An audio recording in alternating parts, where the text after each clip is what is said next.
Bapak semuanya, kembali lagi di konferensi Bawah Pohon bersama JCDC. Kali ini saya Utari Putri sebagai fisioterapis di JCDC mendampingi di acara konferensi Bawah Pohon spesifik mengenai Autism Spectrum Disorder, khususnya Parent Based Intervention bersama Miss Febri Sijaya, MPhD PhD Psikolog. Yuk kita saksikan bersama.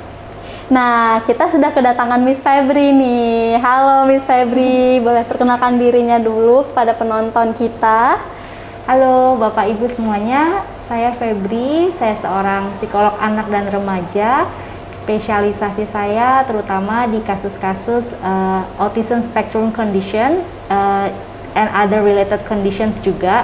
Tapi passion saya lebih ke membantu orang tua yang memiliki anak-anak autistik supaya anak-anaknya bisa tumbuh optimal. Menurut Miss sendiri atau dari dasarnya gitu ya, apa sih Miss Autism Spectrum Disorder ini gitu? Dan faktor apa yang mempengaruhi sehingga terjadinya kelainan ini? Gitu? Oke. Kalau dari yang Miss Tari sering dengar gitu ya, kalau orang bilang kata autis gitu, orang langsung konotasinya apa sih? Ini ditanya malah nanya balik ya.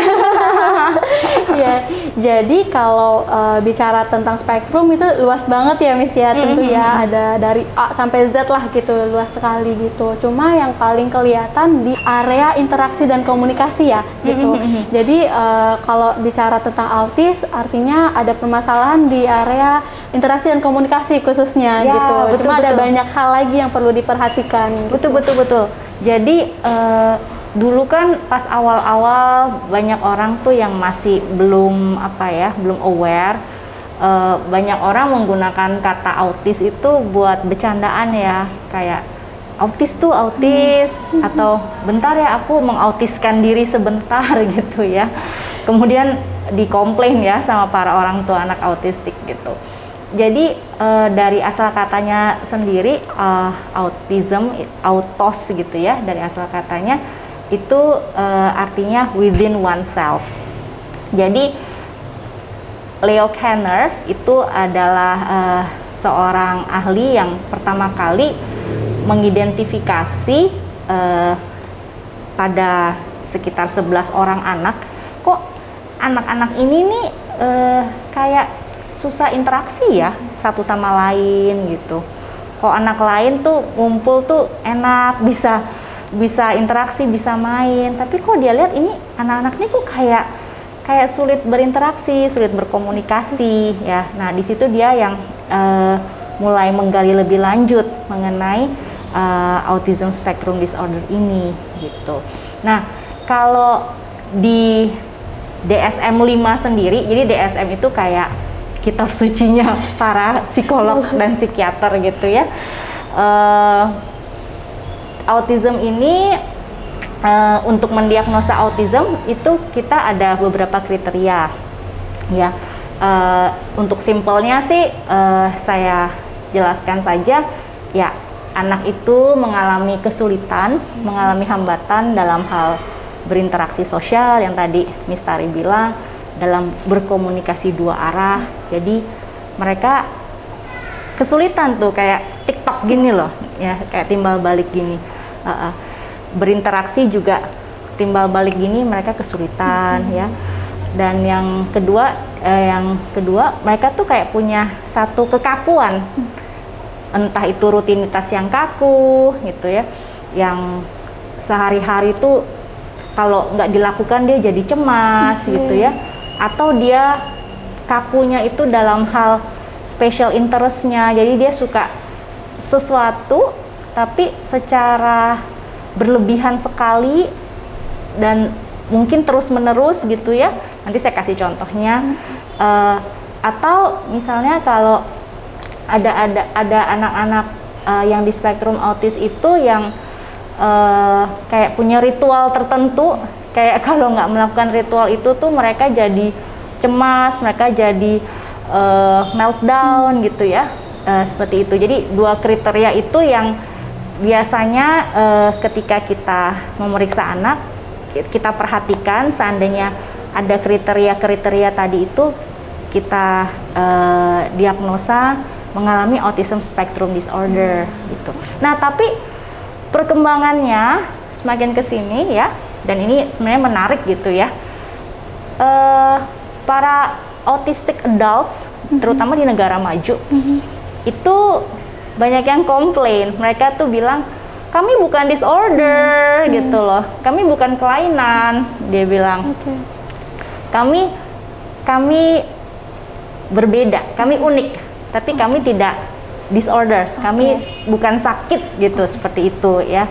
Nah, jadi belakangan banyak juga praktisi dan researcher yang mulai menggunakan term bukan lagi disorder, tapi autism spectrum condition.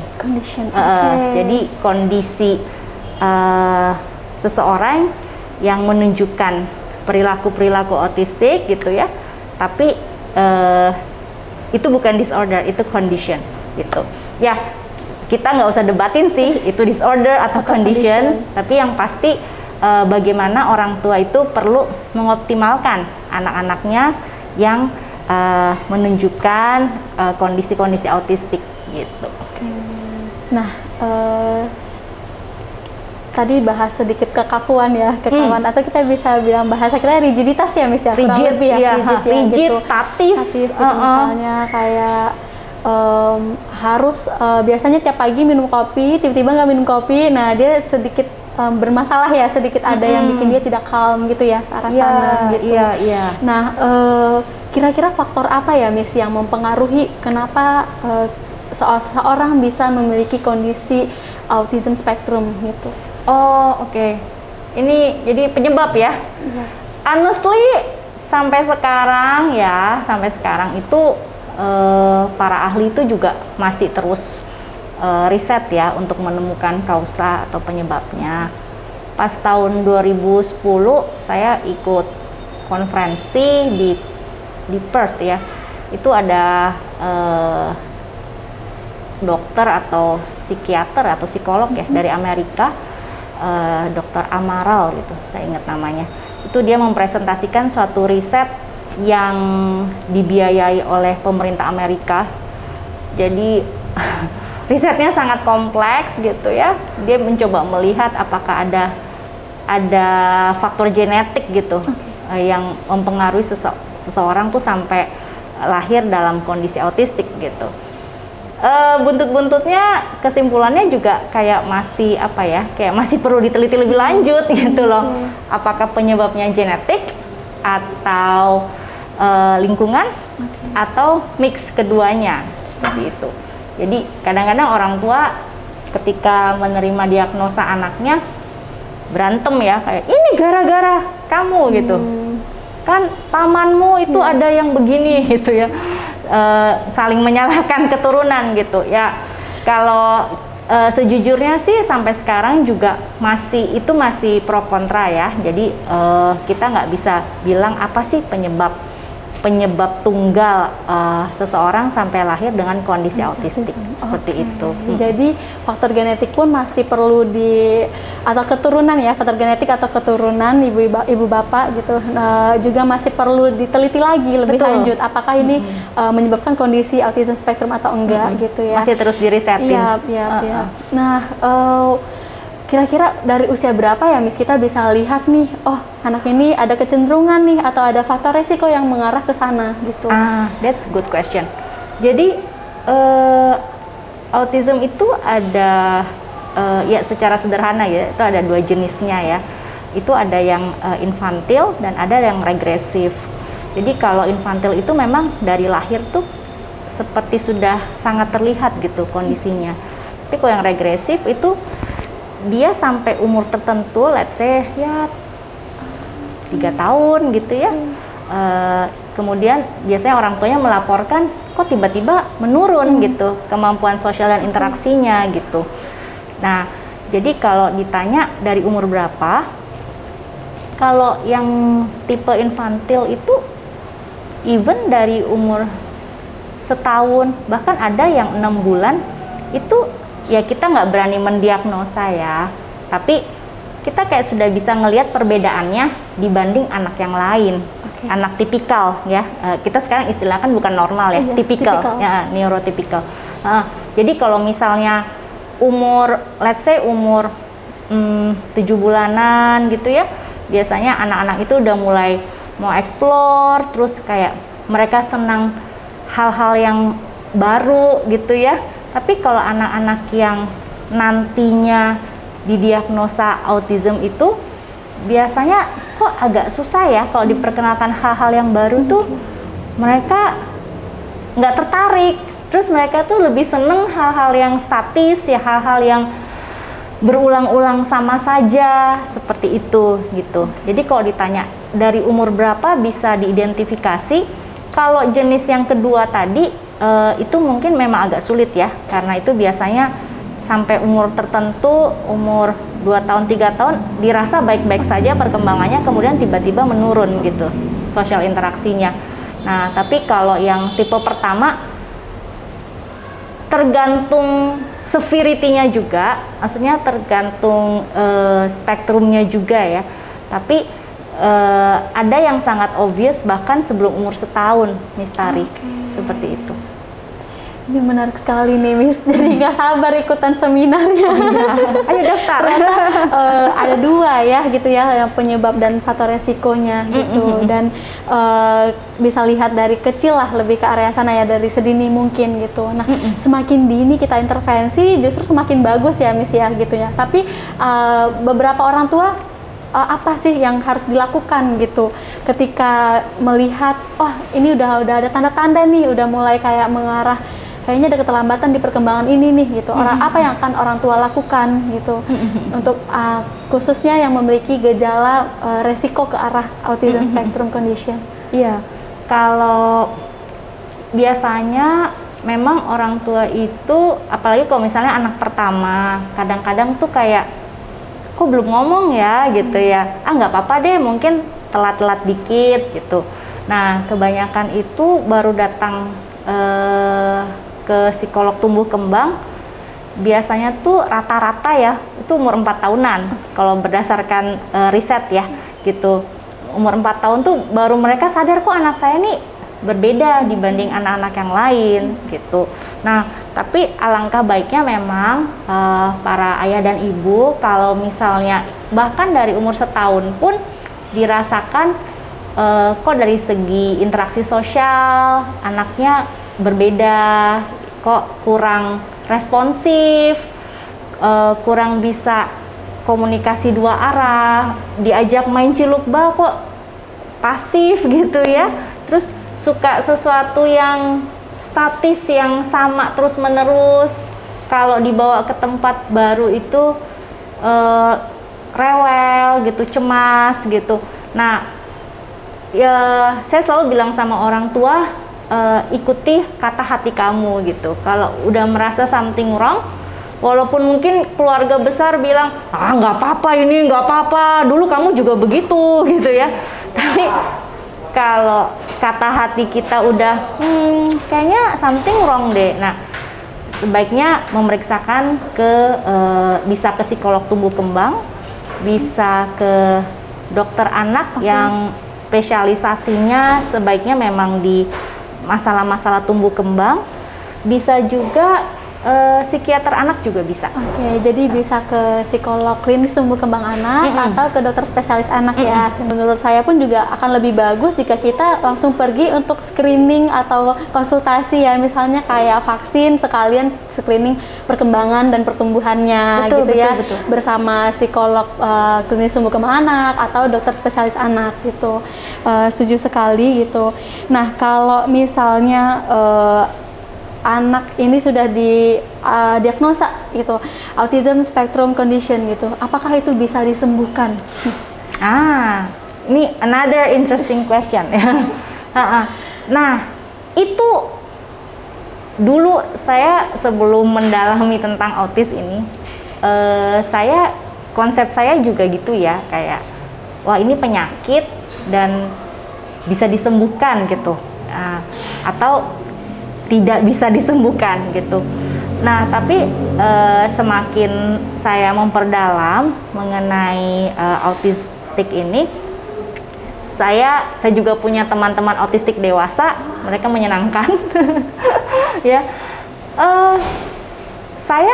saya sekarang memandang autism itu sebagai suatu ya lebih ke kondisi memang. Jadi saya melihatnya dari kacamata neurodiversity ya. Jadi mereka unik gitu.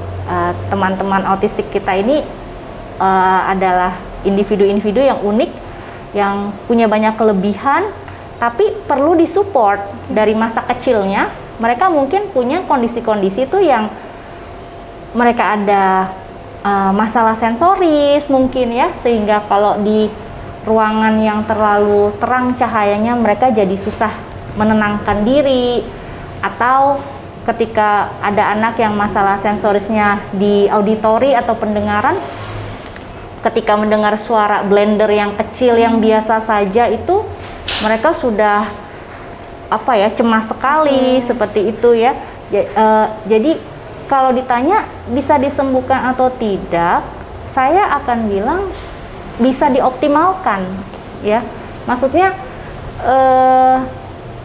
nothing wrong with their condition gitu loh. Maksudnya ketika mereka lahir dengan kondisi autistik itu, mereka itu ya punya segala keunikan dan segala potensi gitu.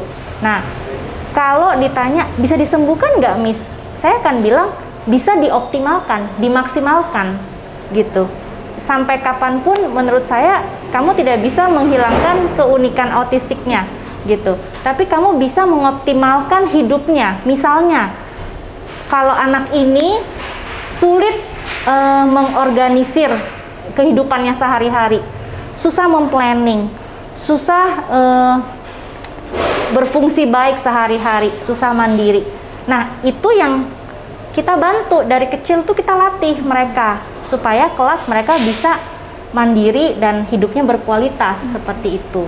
Nah, kalau misalnya yang tadi saya bilang ada masalah-masalah sensoris dari kecil, sehingga mungkin dia ketika di tempat publik itu dia jadi cemas, ada yang sampai mentok-mentokin kepala ke tembok gitu ya.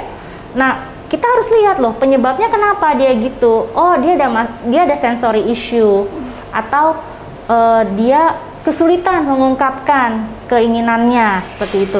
Nah, itu yang kita bantu melalui berbagai terapi, melalui kita melatih orang tuanya juga seperti itu ya, supaya para orang tua ini bisa melatih anak-anaknya di rumah seperti itu. Oke.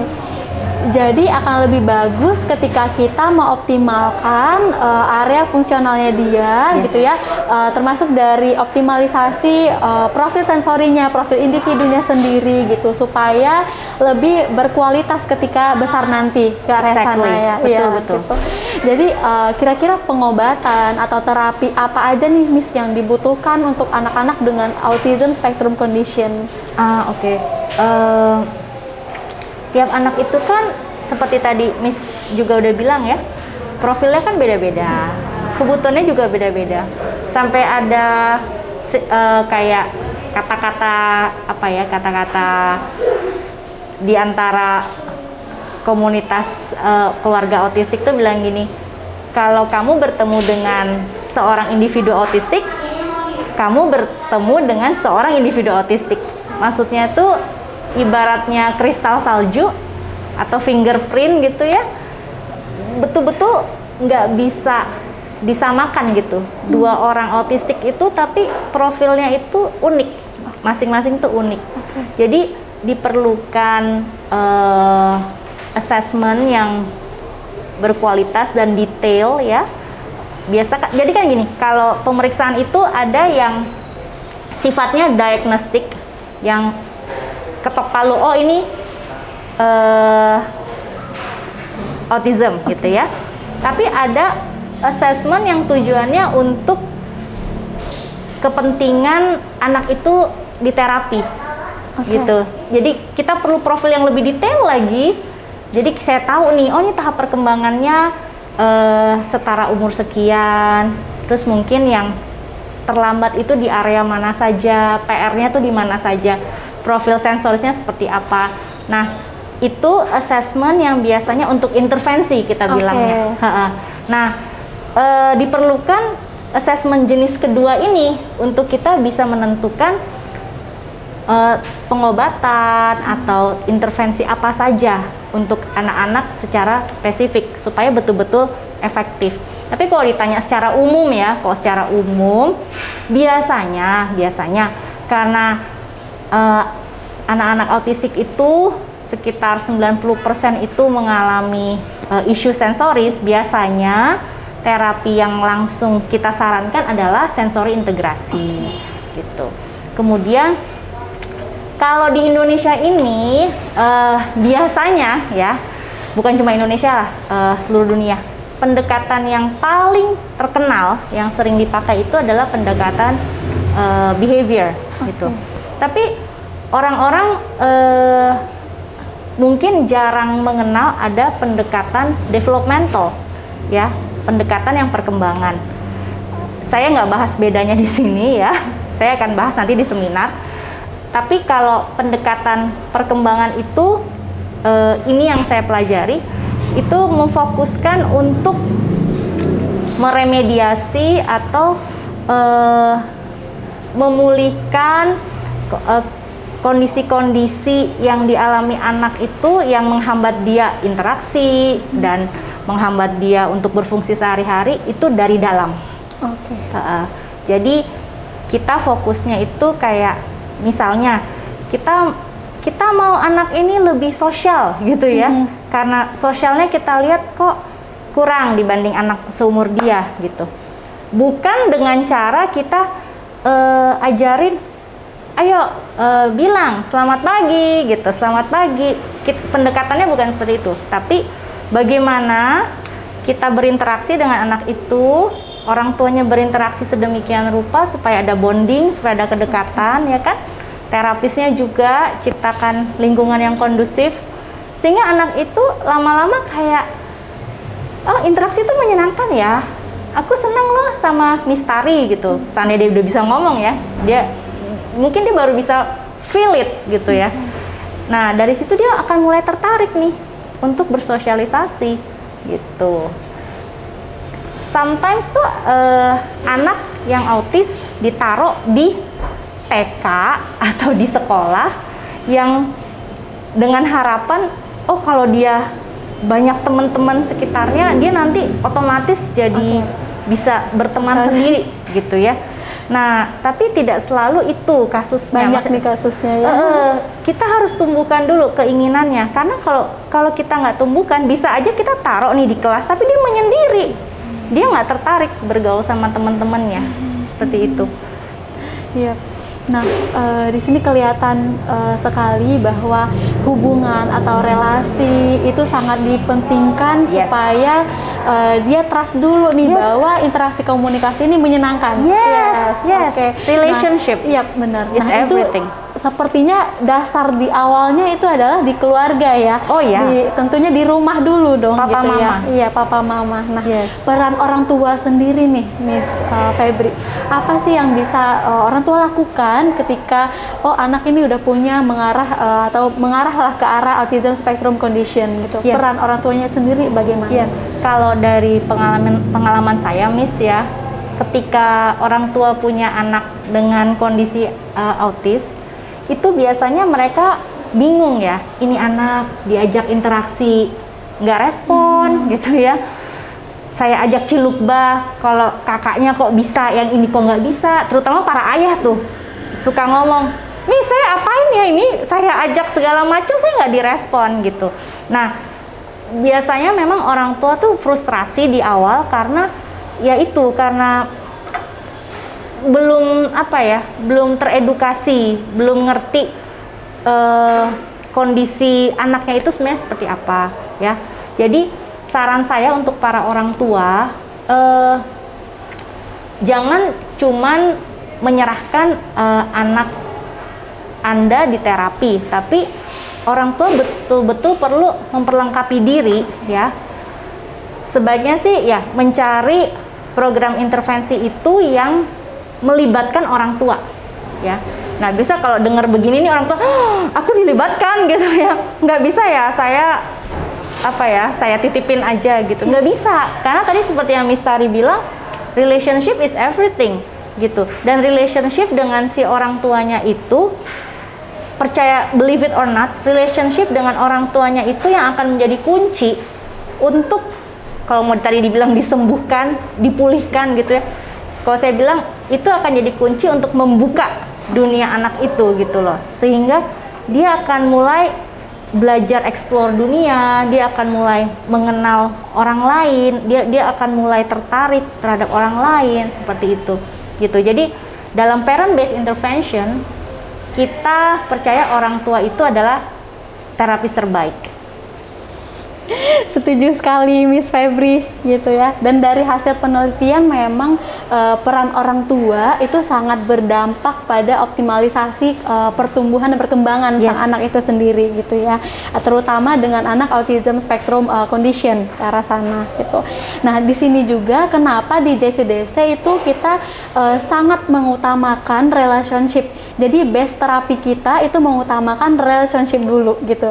Sebelum untuk memulai melakukan intervensi gitu ya, saya sebagai fisioterapis gerbang utamanya adalah membuka dulu kuncinya dengan relationship tadi. Betul. Jadi kita buka dulu bagaimana si anak ini dapat tertarik dengan terapis, bagaimana si anak ini dapat ikut terlibat, dapat kita masukkan programnya ke arah sana. Nah, ini juga yang kita laksanakan di JCDC gitu ya. Orang tua ikutlah di dalam sesi gitu, ikut terlibat, melihat, dan tidak hanya ikut duduk di dalam sesi, tapi juga ikut bergabung, entah itu nanti kita bermain bersama, entah itu home programnya gitu ya, entah itu dalam hal-hal lainnya. Kadang informasi dari orang tua itu sangat kita butuhkan di dalam intervensi, apalagi khususnya autism spectrum condition. Betul, gitu. betul. Ya, ke area sana. Banyak banyak orang tua mengira karena anaknya autis, mengira oh nggak bisa diajak main nih, atau dia mengira anaknya kayak robot yang nggak butuh ya, kayak nggak butuh interaksi. Padahal sebenarnya anak-anak autistik sama saja dengan anak lainnya ya. Mereka butuh relationship, mereka butuh